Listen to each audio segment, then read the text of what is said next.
yàlla dina waxtaan ak ñoom saafuwante ak ñoom parce que ñoom tamit namoon nañ ko yàlla def na bis bi am na dañ ciy sant yàlla bu baax a baax. Imam mooy sant yàlla rek. The Cheikh said he's praising Allah. yàlla mi nga xam ne moo boole woon roxo yi ci azal ñëpp jëm ngir ñëw fii. Allah, the one who put all the ruhus together before they came on earth. li nga xam ne moom la bàyyi ubbee xutba gi ñu xutba ajuma mooy loolu. He said the way that Sheikh Ibrahim opened the Kutba is the way the ruhu that came to mankind was together in azal before they come down to earth. ñooñu ñooy mën a ànd fii tey ak seen jëmm. Those people who were there with Allah in the ruhu, the same people can come together today and be one. ñi àndutoon démb itam duñ mën a ànd mukk tey. People who never were together in azal can never be together today. di julli ci yonent bi nga xam ne itam moom mbokkale diggante muhajirina ak lansar te fekk lenoon ñu bokk dara. He's saying that he's also sending salutations to our Prophet Muhammad sallallahu alaihi wasallam, who bring together the unity between muhajirin and ansar. Prior to him coming, they were aparted. nekk mbokk boo xam ne mbokk bu wér la taarix daf koy nettali ba léegi. It's a very strong relationship between muhajirin and ansar. Even if you go back to history, it's very clear how united they are, and all came from Prophet Muhammad Rasulullah sallallahu alaihi wasallam. Ansar dem nañ ba nga xam ne ku ci nekk nangu nga jël sa alal xaajo ko ki nga xam ne moom la ñu mbokkale boo amee ñaari jabar nga jox ko benn jabar bi gannaaw bu jàppee it. The Ansar went as far as whatever they have in two, they will divide it in one, give one to the Muhajirin and take one from their wealth, from their wives.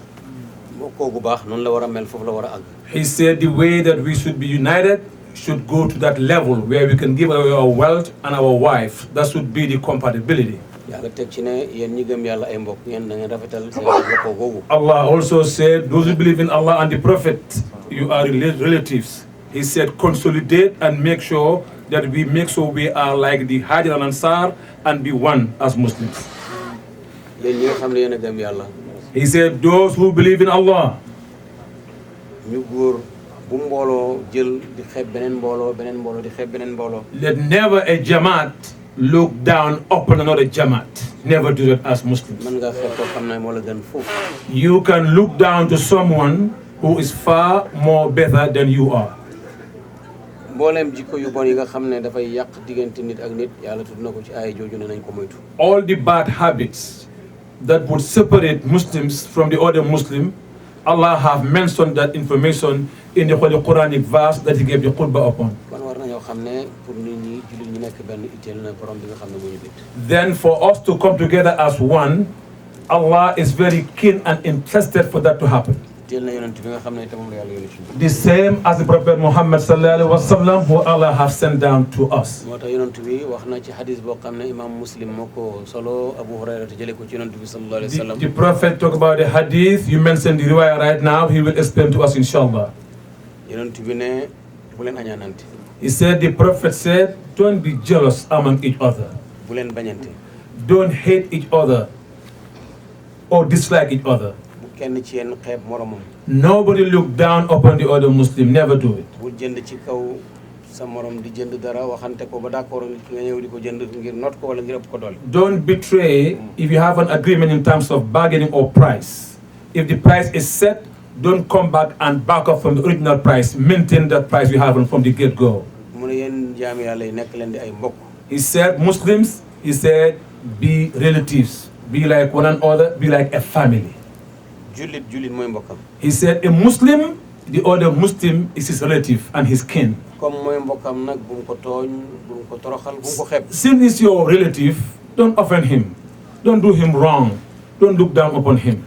yonent bi daal di junj jëm ci xolam ne ragal yàlla fii la nekk ragal yàlla fii la nekk ñetti yoon. The Prophet pointed to his heart and said, fear of Allah is in the soul. Fear of Allah is in the soul. 3 times towards the heart of the Prophet sallallahu alaihi wasallam. mu ne léppi jullit haram na ci jullit pour mu laal ko wala mu tooñ ko ci. Whatever you do among a Muslim wrong is haram. deretam haram na pour nga tuur ko. It's wrong and haram to shed the blood of a fellow Muslim. alalam haram na pour nga jël ko ci lu dul tey. His wealth is haram for you to take out of his willingness. deram itam haram na ci yow pour nga yàq. It's also wrong to damage him in his absence. mu ne te nit ki sax doy na ko ci li nekk ci moom ayib mu xeex ak ayib yooyu ba du xool ayib yi keneen. He said it's enough for the soul. You have so many wrong in your soul. Focus on them and leave other people alone. Focus on your wrong. mu ne loolu doy na mbon. It's enough. doy na mbon ngay jéem a xeeb. It's it's totally enough for you to look down on somebody else. It's enough of badness. ngay jéem a xool sa mbokk di ko xeeb. Look at a Muslim and look him down is enough of something bad. It's enough. nga xool jikko yu bon yi nekk ci yow nga jëm ko defar moo gën ci yow. He said the better you to look at your soul and look at how many wrongs is in your soul, you correct them than to offend the fellow Muslim. mu ne Ibnu Xuzayma ak Ibnu Hibbaan itam solo nañ. Those two he mentioned also related. jëlee ci Abdullah ibn Umar ibn Khattab. From Abdullah ibn Khattab. Abdullah ibn Umar mu ne yonent bi xutba na bi si Fathu Makka. He said the prophet gave the khutbah day of Fathu Makkah. ne yéen nit ñi. He said, "Oh mankind, maa ngi leen di xamal ne. I'm letting you know jikko réer yi nga xam ne nekkoon na ci yéen yàlla demee na ko bis ni the character that you were lost before, Allah have taken away from your souls. ak gënante bi nga xam ne moom lañ daan gënante ci jaay la yàlla demee na ko tey. The way you think you better than other in time of Jahiliyyah, Allah also take it away from you." mu ne ñaar ne rek ñu am. He said, just two people exist. ku gëm yàlla ragal yàlla tedd fa yàlla. The one who believes in Allah, fear Allah, and bless in Allah. ak ku weddi yàlla texeadi ñàkk solo lool fa yàlla. The opposite, the one who deny Allah, don't believe in Allah, and be just as foolish as nobody else on earth. jàng la yàlla ne maa leen bind. He said, Allah said, I created you. ngeen jógee ci góor ak jigéen. You came from male and a female. def leen ngeen di ay xeet def leen itam ngeen di ay xabaayil yu bokk. Making it to tribes and nations that you don't even get each other. ngir ngeen xamante. Just to know each other. waaye nag ki gën a tedd ci yéen mooy ki gën a ragal yàlla. But among the people who are most blessed and honored is the one who fear Allah the most. Imaamu Ahmad. Imam Ahmad. moom solo na moom itam. He also said a riwayah of hadith jëlee ci Abu Nadrata. from Abu Nadrata. mu ne dégg naa ci koo xam ne. He heard from someone that we know. yonent bi di wax ci Minan. The prophet is speaking in Minan. fekk kooku mu ngi ko fekkee. And the person was present. mu ne boobu yonent mu ngi ci kaw gëlëmam. The prophet at the time was on top of his camel. mu ne yonent bi di wax ne. The prophet was saying, sallallahu alaihi wasallam, yéen nit ñi. O mankind, seen borom kenn la. your Allah is one. seen baay benn la mooy Adam. Your father is one, and that's Adam.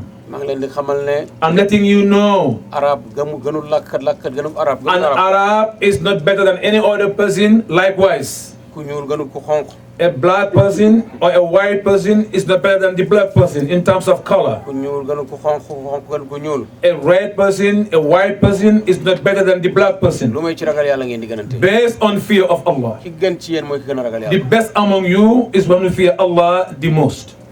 li mu jeexalee moom bàyyi xutba gi nag. After the khutbah ended, ne nit ki yow xam nga. he said, the human being, you know yourself. te mu ne nit ku nekk lay wax du kenn ku nekk ci yéen rek nit kooku la. He said, everybody that he's saying from the prophet, you are the one he's saying to. ne nit ñi ci pencam yàlla ñaari xaaj lañ. He said, the day of judgment, mankind will be in two divisions. xaaj boo xam ne yàlla nga ko jegeel boppam aar ko ci lépp lu bon. A division Allah bring close to him and protect them from everything negative. ak xaaj boo xam ne yàlla nga ko soril boppam. And, suufeel ko lool. and a division Allah put away from him and bring them down low to nothing.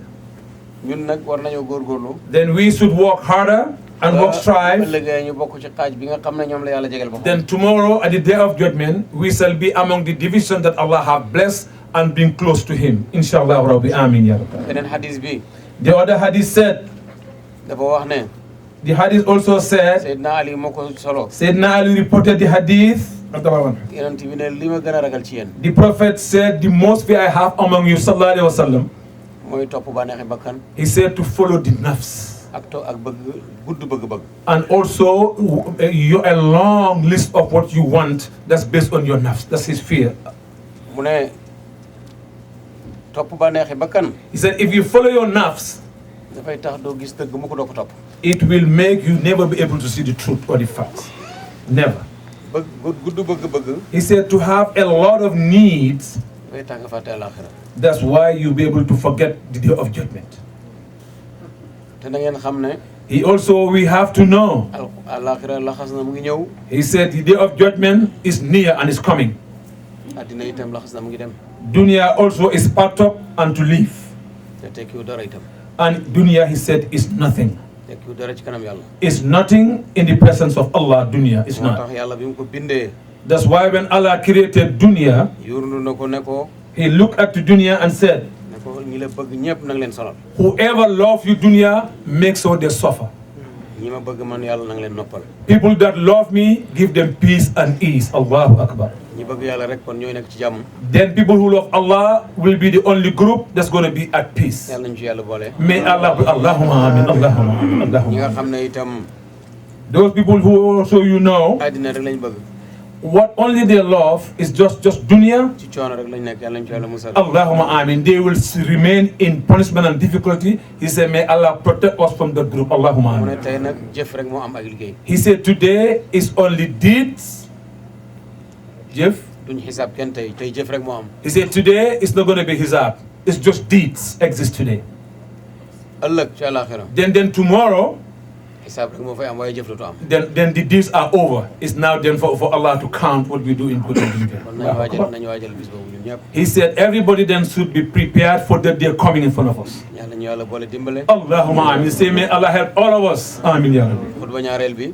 He said the second part of the li khutbah, ci gën a am solo mooy mu ngi digal nit ñi rek pour ñu bëri luñ julli ci yonent bi sallallahu the alayhi wa most important part he said, on the other half of the khutbah he gave, is for us to make a lot of salutations to our Prophet Muhammad sallallahu alaihi wasallam. sallam. yaakaar naa ne koo xam ne ci tariqa bi nga nekk kon soxla pour ñu lay wax lu ndax yaa ngi ci. He said, well, if you're in the tariqah, then it's not necessary for him to elaborate on that. You know, and you're doing it every day anyway. yàlla na yàlla dimbale leen. He said, may Allah help all of us. Allahumma yàlla na amin. yàlla dimbale leen def leen dimbal ngeen ñeel islam. May Allah help us to help Islam. Allahumma amin. yàlla na yàlla def islam itam muy seen dimbal. May Allah also make Islam to be our help. Allahumma yàlla na amin. yàlla dimbale tariqa bi ci yéen. May Allah help the tariqah among us. Allahumma amin. yàlla dimbale faydatu Cheikh Ibrahim ci yéen. May Allah help the fighter of Cheikh Ibrahim radiyallahu anhu. ñu yàlla boole wattu ñun ñëpp ak yéen ci islam ak ci gëm yàlla. May Allah protect us from believing Allah and follow Muhammad Rasulullah sallallahu alaihi wasallam. ñu ngi leen di nuyu yéen ñëpp. He's giving salams to everyone present. àddina waxtu wu nekk rek xaas moo am ak am. He said, dunya is always the one who is special and the one who is not. Ham and khas. You know the terminology. bu ñuy wax xaas nag mooy ñi nga xam ne ñoo ma bokk lépp. Well, the khas are the people that we say everything together in one. gannaaw loolu ñun jullit ñëpp ñoo bokk lépp. He said also, another part, all the Muslims, we are together as one. nañu yàlla wattu. May Allah protect us. Allahumma amin. li nga xam ne itam.